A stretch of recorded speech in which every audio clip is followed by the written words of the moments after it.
Toronto's Parkdale residents are living in fear as a sixth victim has been attacked. Canadian broadcaster Mike Bullard brings his brand of funny to the North Campus. Humber News starts right now.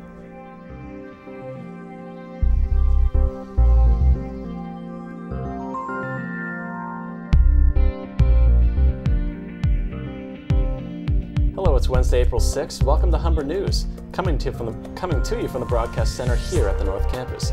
I'm Tom Yanni. Thanks for joining us. And I'm Sunitha Patel. Ahead on our show, we have all your news, sports, and entertainment highlights, as well as your 5-day weather forecast. But first, Tom has our top story.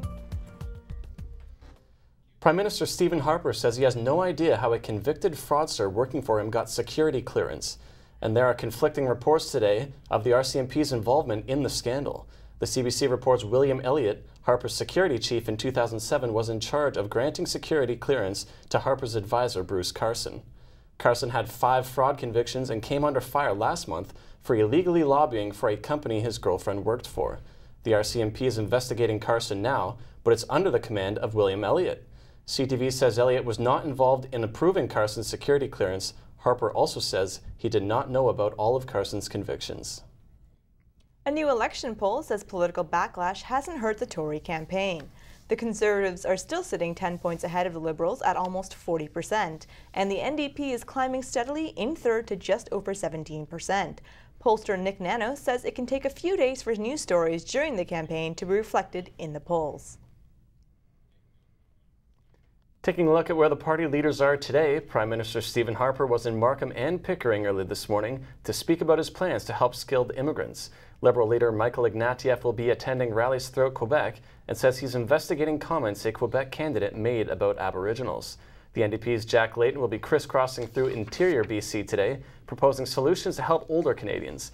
And the Bloc's Gilles Duceppe is touring the fishing industry in his home province of Quebec. There's been another vicious attack in Parkdale. Daniel Chiarelli is the 6th victim to be assaulted since a serial attacker began brutally beating mentally challenged residents in the neighborhood. One of the victims, George Wass, died last month. Our reporter Arda Zakarian went to Parkdale to investigate local reaction following the latest violence. A 6th person has been violently beaten in a series of attacks in the Parkdale neighborhood. This time the attack happened in the intersection of Maynard Avenue and Leopold Street. Landlords of the rooming houses for the mentally ill on Maynard Avenue have warned their residents to stay indoors when it gets dark. She says not to go out for a cigarette at night. I don't go out in the streets. I was told. I was warned by one of the employees here. Sherry DeNovo, the MPP of Parkdale and High Park, is urging the attacker to turn himself in and also wants police to take more action in the neighborhood. At this point, we really need to hear from them in terms of this investigation. People are feeling extremely uneasy, and we can't, keep people in. The summer weather is coming. People don't want to hide behind doors in Parkdale. The recent attacks right here on Leopold and Maynard Avenue have left many residents of Parkdale fearful of going out at night. Government officials believe that more police monitoring needs to be done. Arda Zakarian, Humber News. 26 days after the Japanese earthquake, economic effects are now being felt here in Ontario. Chrysler is cutting overtime as its assembly plants in Brampton and Windsor in order to avoid running into a shortfall of Japanese parts. It is the first time that Chrysler has tied production cuts to the earthquake, although the Windsor plant experienced a temporary stoppage earlier this week.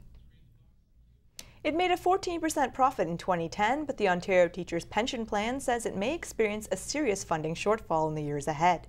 The fund continues to pay out about $1.8 billion more each year than it generates. The province of Ontario and the Ontario Teachers Federation will be looking into ways to shrink the shortfall. If the deficit continues, they will either cut benefits or increase contributions from current members. Broadcast personality Mike Bullard brought his radio talk program Beyond the Mic to the North Campus today. Humber News reporter Kathleen Peroff has more.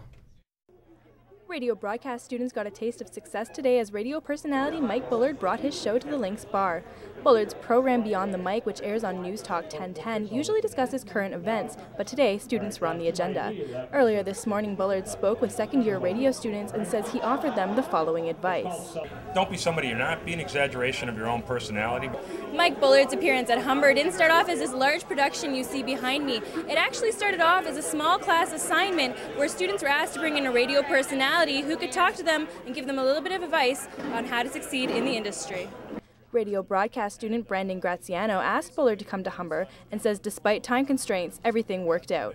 What happens is that his show is at 12 o'clock and our class is at 9. So I proposed the idea, well, why not? Let's go live to air.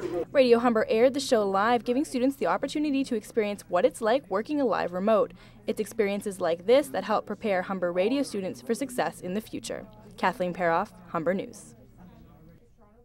When we come back, we'll have more news from around the country and the world. Mike Van Noosten will have the sports news, and we'll have your weather forecast with Miranda Anthistle.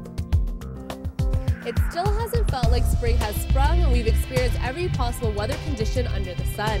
Will we finally get some consistency this week? I'll let you know after the break when we take a look at the 5-day weather forecast.